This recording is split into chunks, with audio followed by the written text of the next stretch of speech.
Okay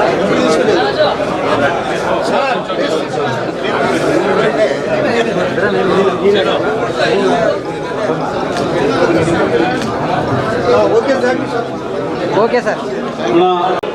Anantapuram జిల్లా కేంద్రంలో VK భవనం నందు ఏపీ పీడీటీ ఆర్టీసీ ఉద్యోగుల సంఘం జేఏసీ ఉద్యమ సన్నాహక సదస్సును నిర్వహించడం జరిగింది. ఈ సదస్సులో పివి రమణారెడ్డి, రాష్ట్ర ప్రధాన కార్యదర్శి ఎన్ఎంయూఏ శ్రీనివాసరావు, రాష్ట్ర అధ్యక్షుడు ఎన్ఎంయూఏజేసీ కన్వీనర్ నాగార్జునరెడ్డి, సుందరయ్య, పురుషోత్తం, చెన్నారెడ్డి తదితరులంతా ఉద్యమ సన్నాహ సదస్సులో పాల్గొనడం జరిగింది. ఈ సందర్భంగా రమణారెడ్డి, శ్రీనివాసరావు తదితరులు మాట్లాడుతూ ఆంధ్రప్రదేశ్ రాష్ట్రంలో ఏపీఎస్ఆర్టీసీ ద్వారా ప్రతి గ్రామానికి ప్రజలను బస్సు ద్వారా చేరవేస్తున్నామని, అదేవిధంగా రాష్ట్ర ప్రభుత్వం శ్రీశక్తి పథకం ద్వారా ఎంతో పేరు తెచ్చుకోవడం జరిగిందని, ఇటువంటి సహకారం అందిస్తున్న ఆర్టీసీని రాష్ట్ర ప్రభుత్వం మరింత అభివృద్ధి చేయాలని, అలా కాకుండా ఎలక్ట్రికల్ బస్సుల పేరుతో ప్రైవేట్ పరం చేసేందుకు ప్రయత్నం చేస్తుందని, వీటన్నిటిపై ఆర్టీసీ యూనియన్ ఎంప్లాయీస్ అందరూ వ్యతిరేకిస్తున్నామని, వీటిపైన పోరాటం చేసేందుకు కూడా సిద్ధం కాబోతున్నామని, అందులో భాగంగా ఉద్యోగుల సంఘం జేఏసీ ఉద్యమ సన్నాహక సదస్సు నిర్వహించి సమస్యలపైన చర్చించడం జరిగిందని, భవిష్యత్తులో ఎలక్ట్రికల్ బస్సులపై ప్రైవేటీకరణ ఆపే వరకు పోరాటాలకు సిద్ధం కాబోతున్నామని రమణారెడ్డి, శ్రీనివాసరావు తదితరులు పేర్కొన్నారు. ఈ కార్యక్రమంలో ఖాన్, చెన్నారెడ్డి, నర్సయ్య, సురేష్ బాబు, ఎన్ఎంయూఏ చైర్మన్ జై శ్రీ నాయకులు, ఆర్టీసీ ఎంప్లాయీస్ అంతా కూడా పాల్గొన్నారు. ఉద్యోగులుగా మారిన తర్వాత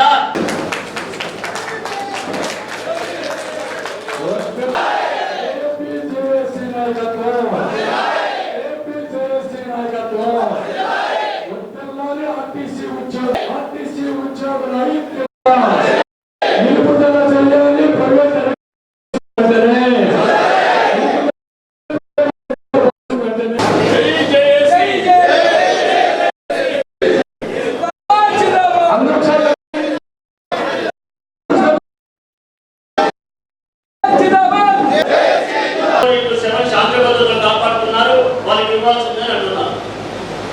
ఇవాళ ఈ దేశం డిమాండ్ చేస్తుంది, పోలీస్ శాఖ కన్నా ఎక్కువ పనిచేసి ఈ ప్రభుత్వాన్ని మంచి పేరు తీసుకురావడమే కాకుండా మహిళల ద్వారా మరొకసారి ఈ ప్రభుత్వం ఏర్పాటు చేసే దానికి సహకరిస్తూ శ్రీశక్తి పథకాన్ని విజయవంతం చేసిన ఈ ఆర్టీసీ ఉద్యోగులకు పోలీసుల కన్నా ముందు పెండింగ్ ఉన్న 4 సరెండర్ భవిష్యత్తులో ప్రతి సంవత్సరం ఇన్ టైంలో సరెండర్ లేమలు వేసే విధంగా ఈ జేఏసీ ఉద్యమం ద్వారా ఈ ప్రభుత్వాన్ని డిమాండ్ చేస్తుంది. దానికి ఉద్యమం రూపంలో మీరు సక్సెస్ఫుల్ చేసినప్పుడు ఖచ్చితంగా అది సాధిస్తామని చెప్పేసి నా పేరు Y Srinivasarao, AP PTD national Mazdoor unity association రాష్ట్ర అధ్యక్షుడు, ఏపీ జేఏసీ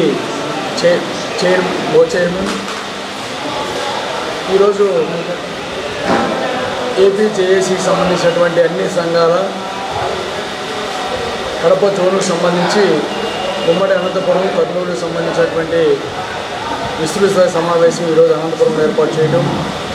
ప్రధానమైన ఉద్దేశం ఇవాళ ఏపీఎస్ఆర్టీసీలో రానున్నటువంటి విద్యుత్ బస్సులు అనేది ఏదైతే అటు ప్రజల్లోనూ ఇటు సిబ్బందిలోనూ ఆందోళన ఉన్న పరిస్థితుల్లో వాస్తవ పరిస్థితులు కార్యకర్తలు వివరించడానికి గురించే ఇవాళ ఈ సమావేశం ఏర్పాటు చేయడం జరిగింది.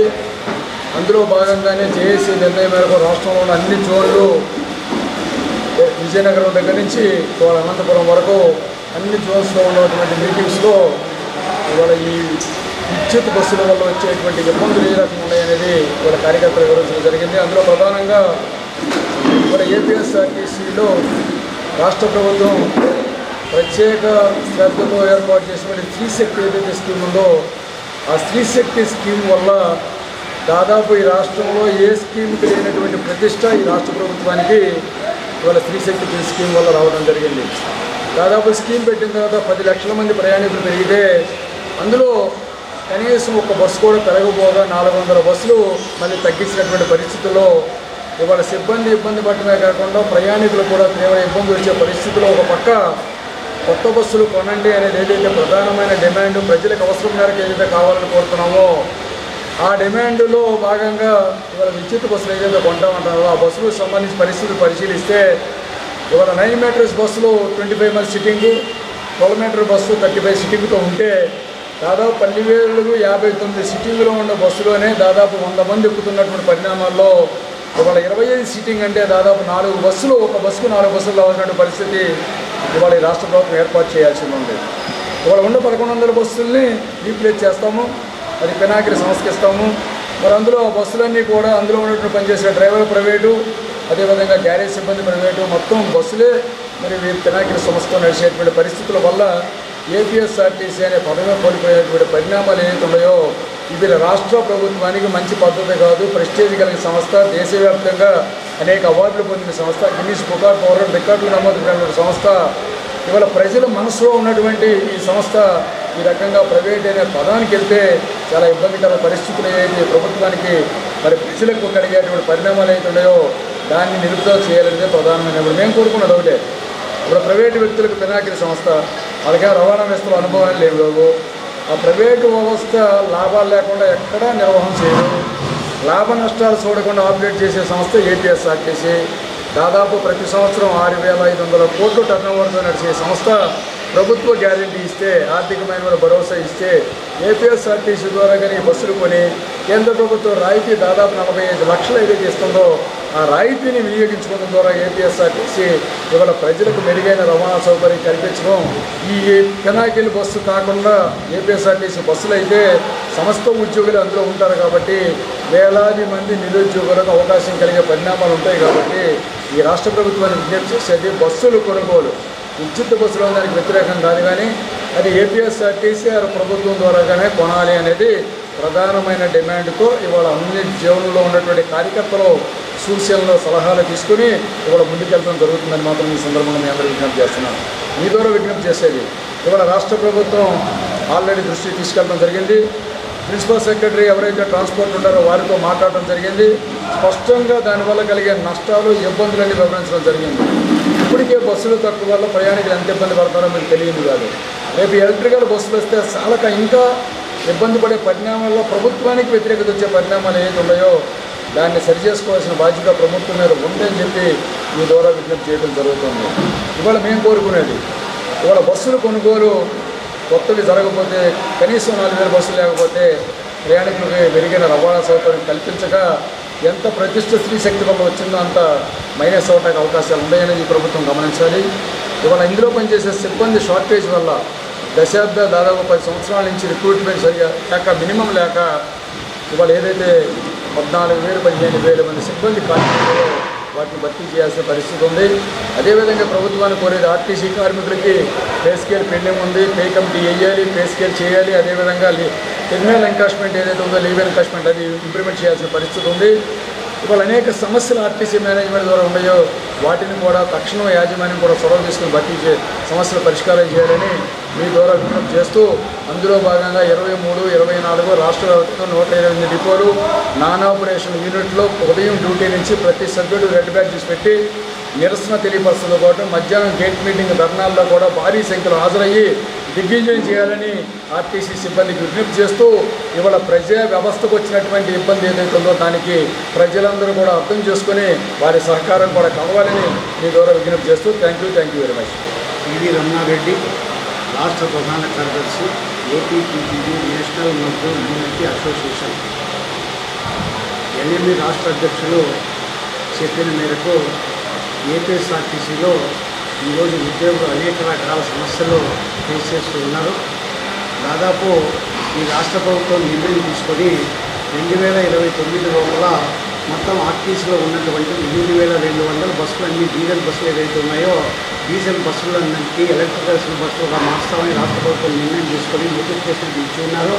ఆ మేరకు అన్ని ఎలక్ట్రికల్ బస్సులుగా మార్చితే 2029 మందికి ఆర్టీసీలో ఇప్పుడు 43,000 మంది ఉంటే 2029కి 35,000 మంది ఉద్యోగులు మిగిలిపోతారు. వారి భవిష్యత్తు ఆగమ్య గౌరవచరం, దానికి ప్రభుత్వం స్పష్టమైన సమాధానం చెప్పాల్సిన అవసరం అయితే ఉంది అని కూడా సందర్భంగా ఈ ప్రభుత్వాన్ని విజ్ఞప్తి చేస్తూ ఉన్నా. ఈరోజు ఏపీఎస్ఆర్టీసీలో దాదాపు 20 లక్షల ప్రయాణికుల నుంచి దాదాపు 40 లక్షల ప్రయాణికులు పెరిగి ఉన్నారు.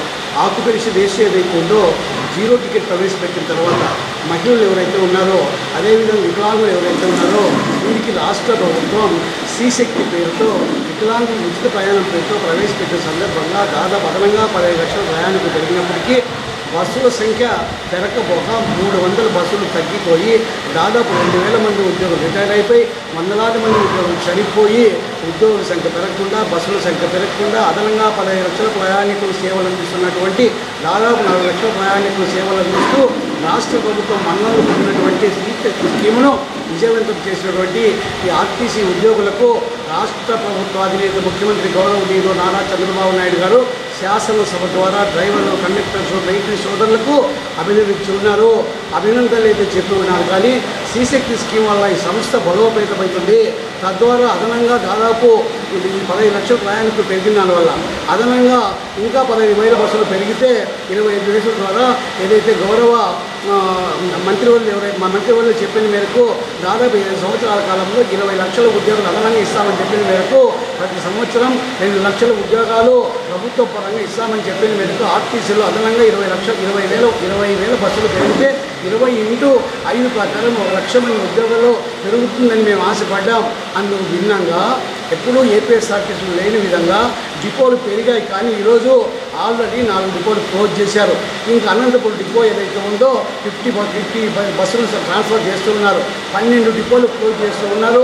దాదాపు 2,000 బస్సులు ఎలక్ట్రికల్ బస్సులు ప్రవేశపెట్టిన దానివల్ల దాదాపు 12,500 మంది ఇతర డిపోలు ట్రాన్స్ఫర్ కావడమే కాకుండా ఆర్థికంగా హెచ్ఆర్ రూపంలో సీసీఏ రూపంలో ప్రభుత్వం నిబంధనలు ప్రకారం ప్రతి ఉద్యోగి 5,000-6,000 నష్టం జరిగే అవకాశం ఉంది. కాబట్టి ఈ రాష్ట్ర ప్రభుత్వం ప్రతిష్టాత్మకంగా ప్రవేశపెట్టిన స్కీమ్ ఏదైతే ఉందో ఈ రాష్ట్రంలో అనేక స్కీమ్స్ ఉన్నాయి.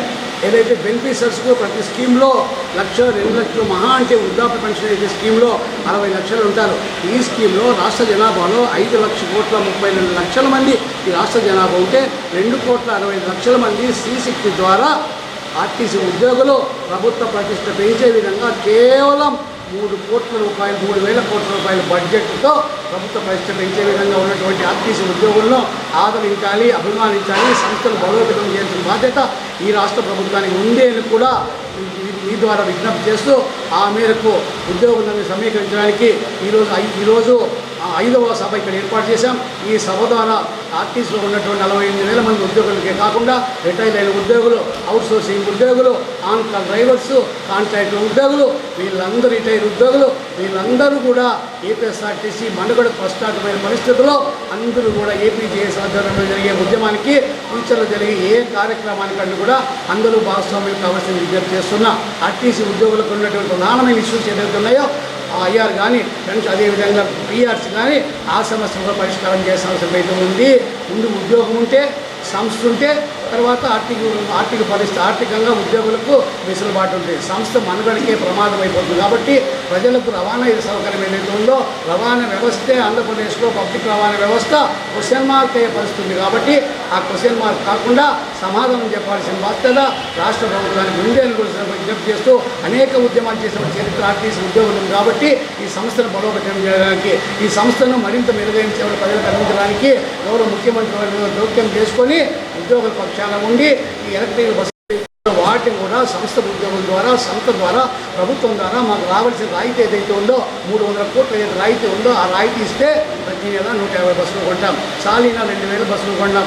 4 సంవత్సరాల్లో మొత్తం 18,000 బస్సులు కొత్త బస్సులు ఎలక్ట్రికల్ బస్సులు కొని ఆర్టీసీ ఉద్యోగుల ద్వారా బస్సులు నిర్వహించి రాష్ట్ర ప్రభుత్వ స్కీమును మరీ జీవితం ప్రధాన భూమిక ఆర్టీసీ ఉద్యోగులు పోషిస్తారని సందర్భంగా విజ్ఞప్తి చేస్తున్నాం. ఆ మేరకు సమస్య ముఖ్యమంత్రి గారు ప్రభుత్వం సమస్య పరిష్కారం కాకపోతే ఈ సంస్థ మనుగడ కోసం ప్రజలకు మెరుగైన రవాణా సౌకర్యాన్ని మరింత పెంపుదల కోసం ఆర్టీసీ ఉద్యోగులు ఎన్ని త్యాగాలకైనా రెడీ అయిపోయి ఎన్ని ఆందోళనకు రెడీ అయిపోయి ఈ రాష్ట్ర ప్రభుత్వానికి వ్యతిరేకంగా ఆందోళన ప్రిపేర్ కావడానికి ప్రభుత్వమే బాధ్యత వహించాల్సిన సందర్భం తెలియజేస్తూ గౌరవ ముఖ్యమంత్రి గారు సీనియర్ ముఖ్యమంత్రి అనుభవం ఉన్న ముఖ్యమంత్రి ప్రజల పక్షపాత ముఖ్యమంత్రి కాబట్టి ఉద్యోగం వెళ్లకుండా మీడియా కొన్ని రోజుల్లో సమస్య పరిష్కారం చేయవలసింది సందర్భంగా గౌరవ ముఖ్యమంత్రి గారికి అదేవిధంగా ఉప ముఖ్యమంత్రి పవన్ కళ్యాణ్ గారికి ప్రభుత్వంలో కీలక న్యూ ఏటీపీ ఛానల్ వార్తలు ఇంతటితో సమాప్తం.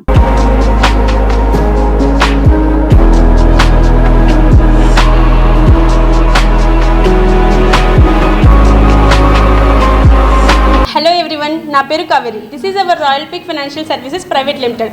ఇక్కడ మనం all types of loans provide చేస్తున్నామండి. ఇందులో భాగంగా personal loans, business loans, mortgage loans, HL and LAP loans and also flat plus construction loans, commercial sites, open plots, resale loans, ఇలా all types of loans provide చేస్తున్నాము.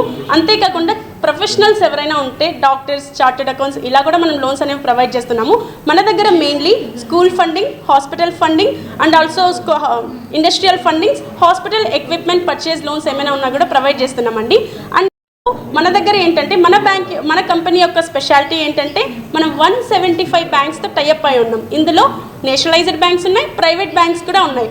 And చాలామంది customers మనల్ని అడిగే doubt ఏంటంటే rate of interest. Yes, మన దగ్గర rate of interest ఎలా ఉంటుందంటే, ఫర్ ఎగ్జాంపుల్ పర్సనల్ లోన్కి తీసుకుంటే 10% నుంచి స్టార్ట్ అవుతుంది. అదే బిజినెస్ లోన్కి తీసుకుంటే నుంచి స్టార్ట్ అవుతుంది.